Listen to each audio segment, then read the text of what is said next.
Эмчгийн эрсдлийг бууруулах, хор уршгийг арилгах зэрэг зайлшгүй шаардлага гарсан болон байгууллагын хэвийн ажиллагааг алдагдуулахад хүргэсэн урьдчилан мэдэх боломжгүй бодит нөхцөл байдал бий болсон тохиолдолд ажил олгогч нь ажилтныг хөдөлмөрийн гэрээнд заагаагүй өөр ажил 45 хоног хүртэл хугацаагаар шилжүүлж болно.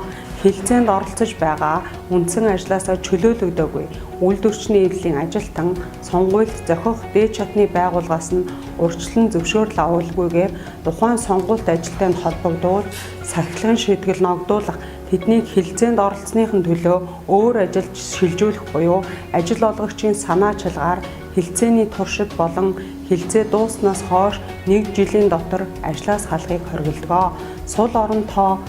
Сул зогсолтын үед ажилтны байгууллага дотроо хөдөлмөрийн гэрээнд заагаагүй ажилд эсвэл өөр байгууллагад төр хугацаагаар өөртөө тохиролцсны үндсэн дээр шилжүүлэн ажиллаж болно.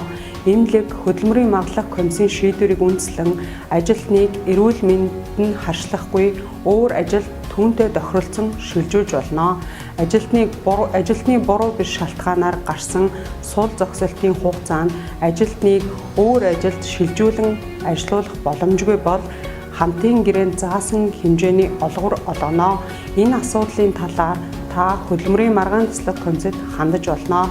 Маргаан таслах комисс байхгүй эсвэл ажил олгогч буюу ажилтан хөдөлмөрийн маргаан таслах комиссийн шийдвэрийг эс зөвшөөрвөл түүнийг хүлээн авсанаас хойш 10 хоногийн дотор зохих сум дүүргийн шүүхэд нэхэмжил гарах эрхтэй бөгөөд иргэний хэрэг шүүхэд хянан шийдвэрлэх тухай хууль заасан бүрдүүлбэрийг хангаж улсын тэмдэгтийн хураамж төлөхгүйгээр шүүхэд хандах эрхтэй.